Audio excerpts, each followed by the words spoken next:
Au président du débat, l'honorable député des Territoires du Nord-Ouest. Merci, Monsieur le Président. Je suis ravi de pouvoir prendre la parole pour débattre de cette motion et des amendements qu'on vise à y apporter. Bon, les néo-démocrates ne s'opposent pas de toute évidence à une force de sécurité intégrée sur la cité parlementaire. Je pense que c'est une idée qui reçoit l'appui de chacun et chacune d'entre nous. Je pense que ça permettra d'améliorer la sécurité en général de ces lieux. C'est plutôt une question de procédure ici, de ce qui s'est passé et de la motion dans ses détails qui pose problème. Lorsque les parlementaires ont l'occasion d'établir leurs propres règles, un processus dans lequel les parlementaires ont leur mot à dire devrait être engagé, pas un processus qui obéissent au doigt et à l'œil au cabinet du Premier ministre.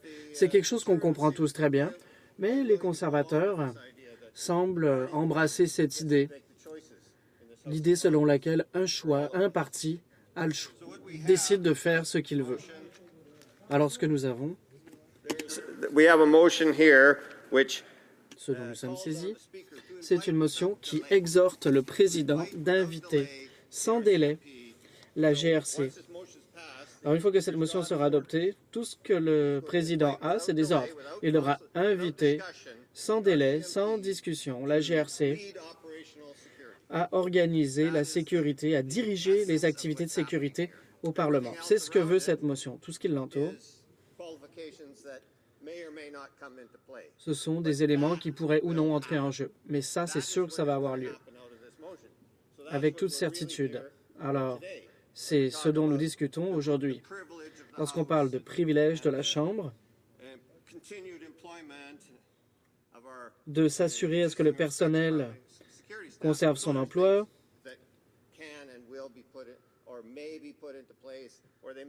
tout cela pourrait ou pourra peut-être avoir lieu, mais on n'est pas sûr. Par contre, ce qui est sûr, c'est que la GRC va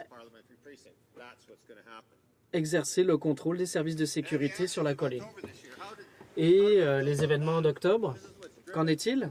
Parce que c'est ça qui a motivé un parti, le parti du Premier ministre, à proposer cette motion. On a bien vu ce qui s'est passé, on a chacun notre opinion là-dessus, sur ce qui s'est bien passé, ce qui laisse à désirer. Et en rétrospective, on peut regarder ça et se demander si nos services de sécurité ont bien fait leur travail. Un grand nombre d'entre eux travaillent ici depuis très longtemps. Ils nous connaissent bien, on les connaît très bien. Ils nous connaissent chacune d'entre nous. Ne sont-ils pas les plus importants, Monsieur le Président, dans les événements qui se sont déroulés en octobre? Et oui, on a bien vu ce qui s'est passé à l'extérieur aussi. Bon, il s'agit de questions techniques. Pourquoi n'a-t-on pas de verrou électronique sur les portes principales en ces lieux? Pourquoi n'avons-nous pas des barrières secondaires sur les routes qui mènent aux édifices du Parlement? Comment est-il possible qu'un véhicule puisse monter à toute allure sur la colline parlementaire? Il s'agit là de questions techniques que nous devons régler ensemble en tant que parlementaires, des questions d'accès au bâtiment. Il y a de toute évidence un problème lorsque quelqu'un peut entrer sans que personne ne l'arrête.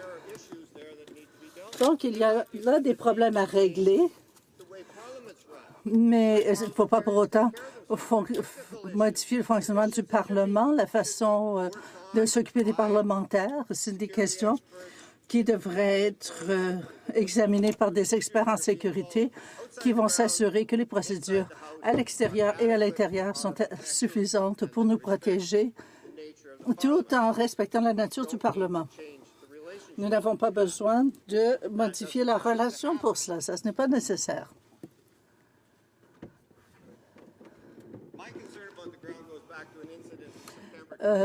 Mon inquiétude remonte à un incident en 2016 lorsque la GRC, lors d'une manifestation contre le pipeline Keystone, a érigé des barrières, a bloqué l'entrée principale du Parlement. Ils ont placé des gens sur les toits pour une foule de 1000 personnes. Il voulait le contrôler. En tant que député, je voulais monter par l'escalier. Et moi, j'ai dit, je veux aller sur les marches, parler à la foule. Et l'agent de la GRC a dit, non, vous ne pouvez pas faire ça. Et moi, j'ai dit, bon, très bien. En vertu de quel pouvoir est-ce que vous l'interdisez? Et ils ont dit, eh bien, le pouvoir est prévu dans le livre. J'ai demandé, eh bien, montrez-moi le livre. Et après avoir vérifié dans le livre, il m'a dit, bon, excusez-moi, vous pouvez aller où vous voulez. Ils ne comprenaient pas la relation entre les parlementaires et le Parlement. Certains d'entre eux sont ici pendant 1 an, 2 ans, d'autres pendant un peu plus longtemps, mais ils ne sont pas comme notre personnel de sécurité. Ils ne comprennent pas la nature du Parlement et des parlementaires qui représentent les Canadiens ici. Donc, nous ne voulons pas que cela change. Nous ne voulons pas que cette relation que nous avons avec cet édifice change pour des questions techniques qui devraient et pourraient être corrigées. Lorsque je suis porte-parole en matière de transport lors de la dernière législature, on a étudié la sécurité aérienne. Et il est très clair que lorsqu'on met en place des règles, elles restent en place, même si après un certain temps, elles ne servent plus à rien. Par exemple, au comité des transports, on a entendu de nombreux témoins lorsqu'on commence à verrouiller la porte du cockpit d'un avion pour que personne ne puisse y entrer. Ça change la nature des choses qui peuvent être admises dans la cabine de pilotage. Si on ne peut pas ouvrir la porte de la cabine avec une paire de ciseaux, on menace quelqu'un dans la cabine, c'est comme menacer quelqu'un n'importe qui. Il y a des menaces qui sont faites et on change les règles. Mais les Israéliens rient à certaines des choses que nous avons faites. Ils ont le meilleur système de sécurité au monde. Mais on a des idées fixes sur la sécurité et ensuite, on n'est pas prêt à nous adapter. C'est vrai que nous devons nous adapter, mais il ne faut pas jeter le bébé avec l'eau du bain. On ne peut pas amoindrir le Parlement. Vous et moi, Monsieur le Président, nous représentons les Canadiens, le Parlement. Et si nous modifions les règles de fonctionnement du Parlement, c'est très important. Ça ne peut pas être fait parce que le parti d'une personne décide que c'est ce qu'il a envie de faire. Nous savons tous ce que ça veut dire, le parti d'une personne. Personne ne peut le nier. La différence entre la GRC et les agents de sécurité du Parlement sont évidentes. Les agents de la sécurité ici considèrent que c'est leur carrière. Ils apprennent à vivre avec nous. Nous les connaissons, ils nous connaissent.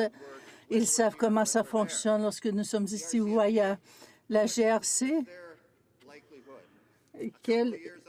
ils passent quelques années sur la colline et ensuite ils s'en vont ailleurs. Peut-être qu'ils envoient des nouvelles recrues qui viennent de finir leur cours à GRC. Quelle garantie est-ce que cela nous donne? Comment peuvent-ils très bien connaître la relation entre les parlementaires et le Parlement? Comment peuvent-ils respecter, comprendre ce que nous faisons, les pouvoirs que nous avons ici? Ce n'est pas possible. C'est un endroit dangereux. C'est une solution dangereuse. Il ne faut pas faire ce qui est proposé. On devrait nous entendre entre nous. Et si vous voyez, si vous examinez la motion et l'amendement et le sous-amendement, nous ne sommes pas si éloignés les uns des autres. Trouvons une bonne solution ensemble. Merci, Monsieur le Président. Questions, commentaires? L'honorable député du Yukon. Merci, Monsieur le Président. Je remercie mon collègue des Territoires du Nord-Ouest pour son intervention. Et elle a dit qu'il est important que les services de sécurité comprennent ce que nous faisons ici et qu'ils nous connaissent personnellement. Et dans mon intervention, j'ai dit que c'est remarquable qu'ils nous connaissent tous et à quel point ils nous servent bien et à quel point c'est important pour notre sécurité. Mais le député disait que c'est impossible pour la GRC d'apprendre cela. Moi, je suis nouveau ici. Ça fait 4 ans que je suis député. Lorsque je suis arrivée, je ne connaissais pas les règles de la procédure, mais avec le temps, je les ai appris. Il y a des mécanismes de formation. Ça, c'est possible. Mais j'aurais une question pour le député. Est-ce qu'il reconnaît que la cité parlementaire comprend des différentes zones de sécurité ici, dans d'autres immeubles, la pelouse? Et lorsqu'on prend les autobus verts pour aller d'un édifice à l'autre, nous passons par la ville. Comment est-ce qu'on peut l'intégrer si ce n'est pas sous la direction de la GRC, puisque c'est la seule force qui a le pouvoir d'agir dans tous les endroits et il contrôle l'extérieur des immeubles. Alors, j'aimerais que le député des Territoires du Nord-Ouest nous dise comment on pourrait intégrer la sécurité en donnant la direction à un autre agence que la GRC, étant donné les différentes aires de responsabilité. Eh bien, j'ai de nombreuses idées, Monsieur le Président. Je pense avec des verrous électroniques sur les portes que la GRC, les agents de sécurité pourraient verrouiller à distance. Ce serait une bonne idée. On a installé des bornes. Combien de terroristes peuvent arriver en scooter pour arriver en motocyclette? Ne serait pas arrêté par ce système très coûteux. Oui, il y a des solutions techniques qu'on peut apporter pour améliorer la sécurité. Cela, Colin, je n'ai pas d'objection à cela. Je pense que c'est le rôle du président, des experts en matière de sécurité pour améliorer la sécurité. Je pense qu'on n'a pas fait un très bon travail. Je pense qu'on pourrait faire beaucoup mieux. Mais je ne veux pas changer la relation entre les parlementaires et leur système de sécurité. C'est ça que je ne veux pas changer. Je veux modifier les immeubles, l'infrastructure, très bien. Mais ce que nous faisons de plus important ici, c'est représenter la population. Et ça, nous ne pouvons pas y renoncer. L'honorable député de Thunder Bay, Superior North. Merci, Monsieur le Président. Monsieur le Président, je suis un ancien policier et j'ai observé le comportement de la GRC, des agents de sécurité pendant 6 ans et demi. Et moi, j'ai une question d'ordre très pratique. L'honorable député des Territoires du Nord-Ouest a été très éloquent aujourd'hui, comme d'habitude. Mais moi, j'ai une question d'ordre pratique. Lorsque les gardes de sécurité, comme on l'a dit, ont fait un excellent travail, ils ont été efficaces le 22 octobre. Le problème, c'était à l'extérieur, c'était avec la GRC. Alors pourquoi est-ce qu'on remet la responsabilité à ceux qui ont bâclé, qui n'ont pas été efficaces ce jour-là?